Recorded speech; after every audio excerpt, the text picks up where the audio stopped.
Hello my fellow Teabags, Sinrick77 coming at you today. And here it is, it's the day after Christmas, Wednesday. So I would like to start this video off by saying I hope all y'all had an awesome and a very Merry Christmas. Hope you got what you wanted. Hope you got stuff that you needed as well. Hope you had an excellent time with friends and family. But we're going to get down right to it. Because here it is, Shout Out Tuesdays on a Wednesday, part 2. Now,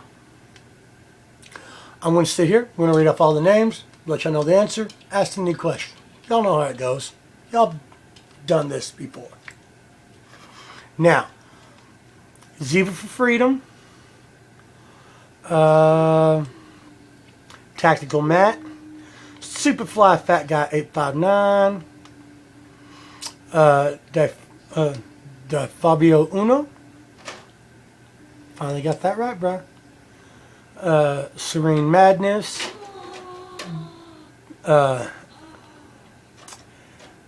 Edie Head 357. I hope I said that right. Uncle Cal. Godzilla's Love Child. And Brother Axel Clown. Thank you all very much. Sometime today, after I post this video, the links for this video and the links for the last video will all be up, because the holidays and the fact that not even a week before Christmas I had 2 family members pass away, waiting for the third one, because we all know that bullshit happens in threes. So I've been a little bit off kilter and I've been way behind on my schedule. So you know, I might be, I'm actually treading thin ice at my job right now, because within the first month that I'm there, I had to miss a day for one funeral, had to cut out twice because of people dying, and I have to miss another day for another funeral. So, I'm one of those people, if they don't like it, I don't care. I was looking for a job when I found that one. So, but the question was, what is a roux made out of? Now, a roux consists of some type of fat and flour. When I say fat, there's a lot of options there. It can be fish, fowl, red meat. Okay?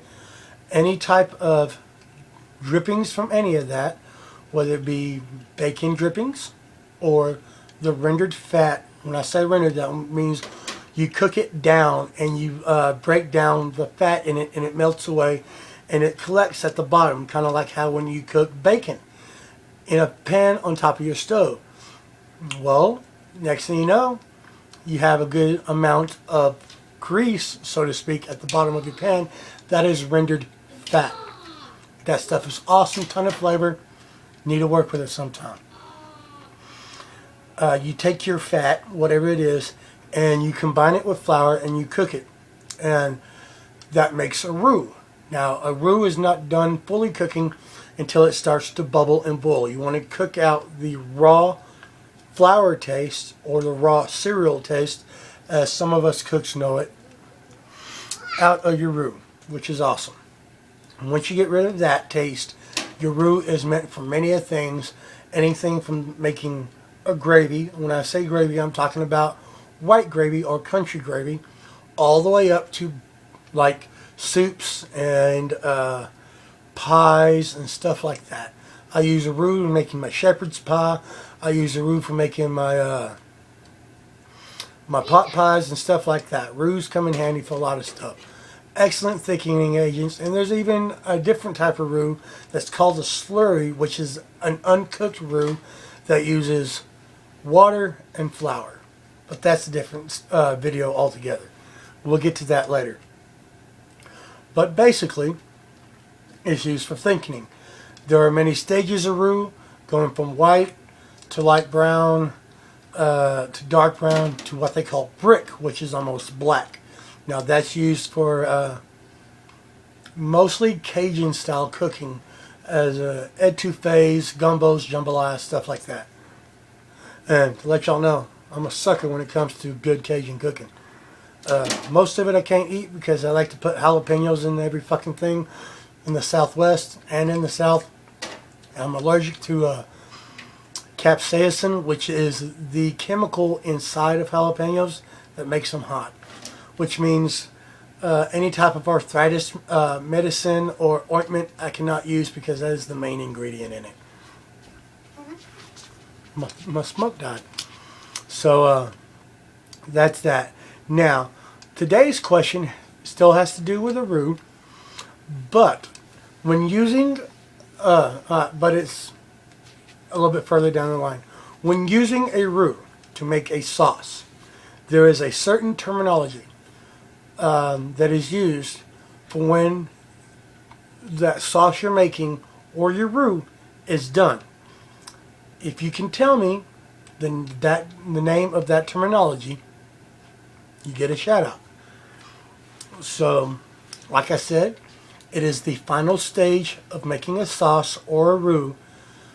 It involves a spoon and your finger, and I need to know what that stage is called. If y'all can guess it right, get a shout out. So there we go. And plus, I'd like to show y'all a newly acquired toy, so to speak, that I got as payment for sharpening a couple of blades for a fellow co-worker.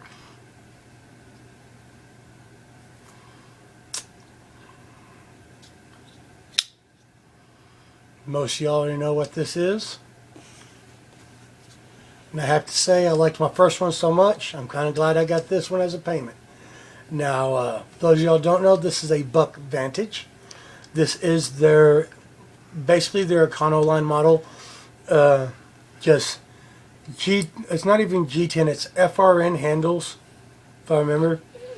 They're 420 stainless steel with the Bose or Boss heat treatment to it, however you want to pronounce it. It's awesome. It's a cool little knife, and one thing I've noticed about this one that I've not noticed that was not done on the last one I owned is that the flats of this one are stone washed, which I think is cool.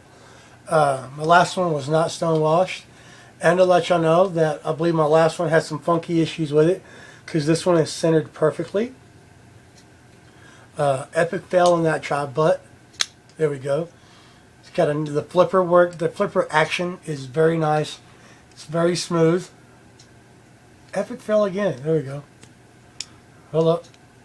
Oh, epic fail. It doesn't want to do it now. I just did it. See, just there we go.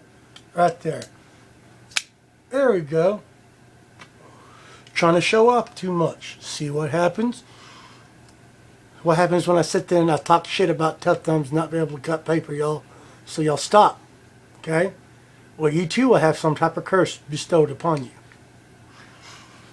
And mine right now is apparently I can't open a flipper knife today because I was sitting there earlier playing with this one, and see, it didn't.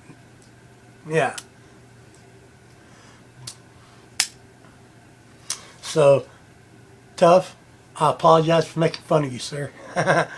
Never do it again. But you do need to switch from that damn printer paper and pick up a magazine. They're a lot easier to cut. Plus, not to mention, they don't rip as easy. So, there's that.